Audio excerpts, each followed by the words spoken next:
Good evening, my friends. So, before I go home, I want to, although hindi ako masyadong updated ha, guys, I want to discuss about my thoughts about the the tussle, the tussle between former Justice Carpio and of course President Duterte, and of course the situation in the West Philippine Sea.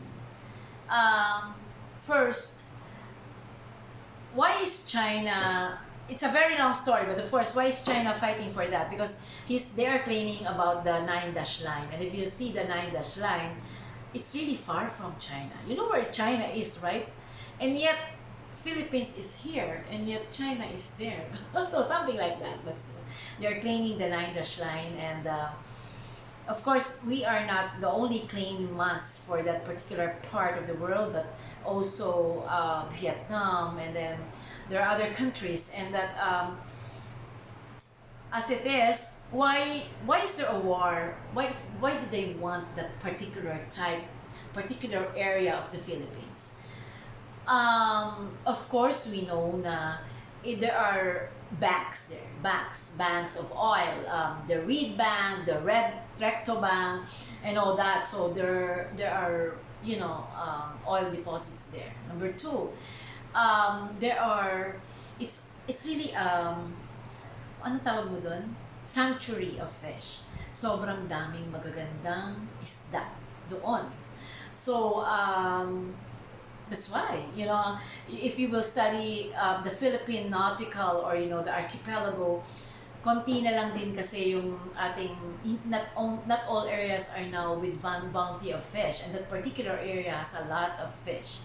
So that's why. And then of course the third is the pride, but then the fourth, of course, is the fact that if you see the map, the Philippines, diba, is located somewhere here and all that. Makikita mo. And when you are a seaman or someone from the maritime group, you can see that that particular area is very strategic. So what I'm saying is, when you come from the other parts of the world, you really have to pass that strait. And if China would claim ownership on that particular strait and would say, "Oh, bawal kayong dumaan." I don't know if that is allowed under the international law. Please, hindi ako lawyer. They could do that, right? And to be honest, I'm so not happy with how the Duterte administration, or even the Pinoy administration, managed to let go of these islands. In fairness to the previous presidents, I don't know why they were able to hold on protecting our islands. And sa atin yun eh.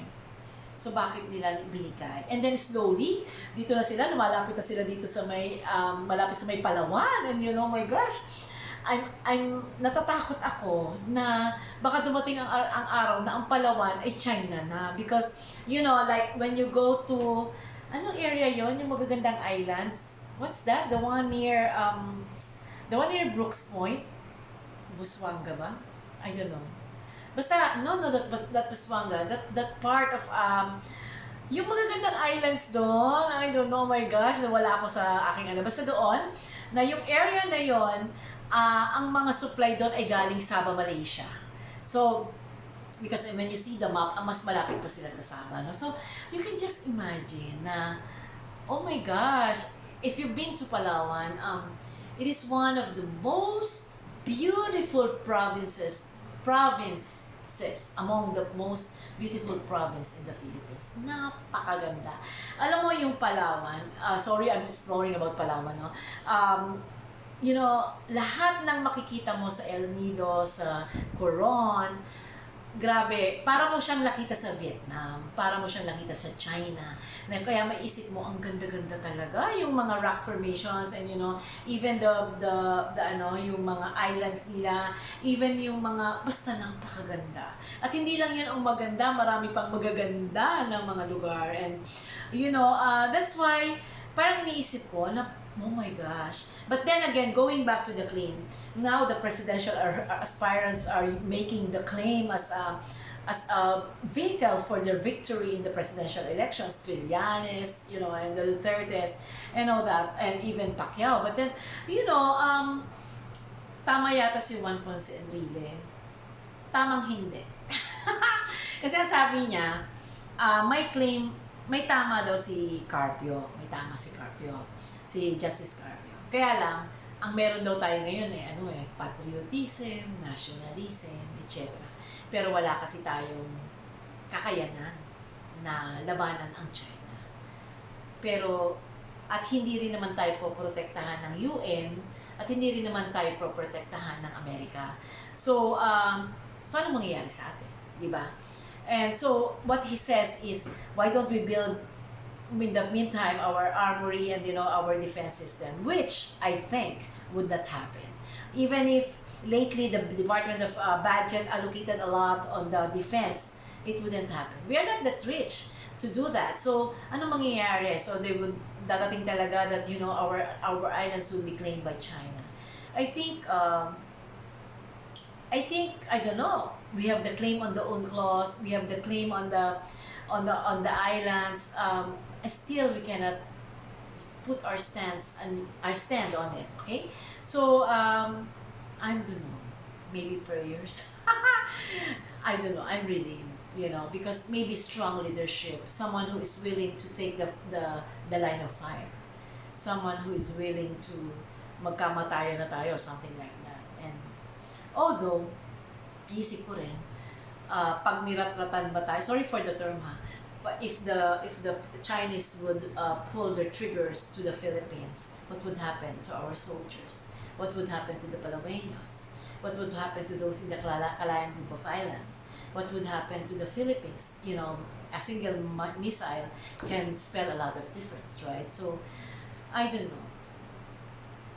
I don't know if there is still a strong stand for us. Maybe there's a little tinge of truth to what Juan Ponce really said by saying that maybe we should prove ourselves that we are strong, and so that people would respect us. The other nations would respect us. Just like how we are respecting Taiwan, just like how we are respecting Vietnam or South Korea, because what they do is they build their economy, they really prove that they're a strong nation, and that even if they were small in the beginnings, they could grow to be a strong nation united as one. So that's my stand on it. But, well, ayoko rin kasi yung nagfo-focus sila sa, baka sa akin lang I'm sorry, I have so many Duterte supporters, but sa akin, baka hindi masyadong na-manage ng maayos yung issue. And I don't want to dwell on the other issues like, corruption and all that. I don't like, because I don't have proofs of that. And as an accountant, for me, there should be proof before you can judge anyone, right? So, and you can do some assertions or some judgment or some conclusions. So, that's it for me. I don't know kung meron kayong napulot, pero basta ako, mahal ko ang aking bansa. Mahal ko ang Pilipino. Ako ay isang Pilipino na nagmamahal sa ating bansa, na alam kong dapat ang ating na bilang mamamayan ay nagbabayad ako ng tamang buwis, at bilang mamamayan ay sumusunod ako sa batas. As such, our government should also do our best to protect us, the citizenry and the state. So, yun lang, and I hope that, all of this could be resolved soon, and that, Chinese would reconsider that, it's not because we are weak that they could capture. It's not because they are weak that, kasi against it kasi ako that, we allowed Chinese in There's so many Chinese swarmed all over the Philippines. And yet, di ba how ironic? We allow them to come here. We allow them to do business here. We allow them to use our facilities here. We don't even know if they pay taxes. We allow them inside our houses, our own country. And yet, we allow them to even get our islands. How ironic, no? Mahirap talaga maging maliit Pero sabi nga nila, ang maliit nakakapuwi. Di ba? Malay mo naman.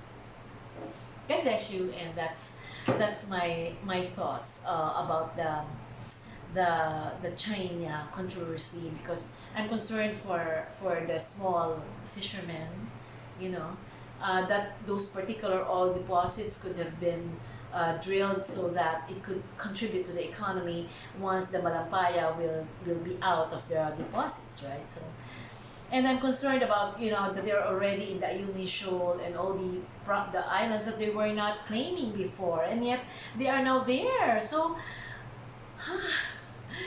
so go to Palawan, guys, if you have the budget next time, so at least you can experience, because that's the nearest to the islands being claimed. It's Palawan, Zambales, even Mindoro. So I don't know. Let's pray that this nation, everyone would have the love for their country, and this nation would rise again, and would be respected again by its neighboring countries, and that people will honor all the tribunals that were the decisions reached at the tribunals and at the UN. God bless you, and let's pray for our nation, our country. Let's love our country, raise our flag very high. God bless you.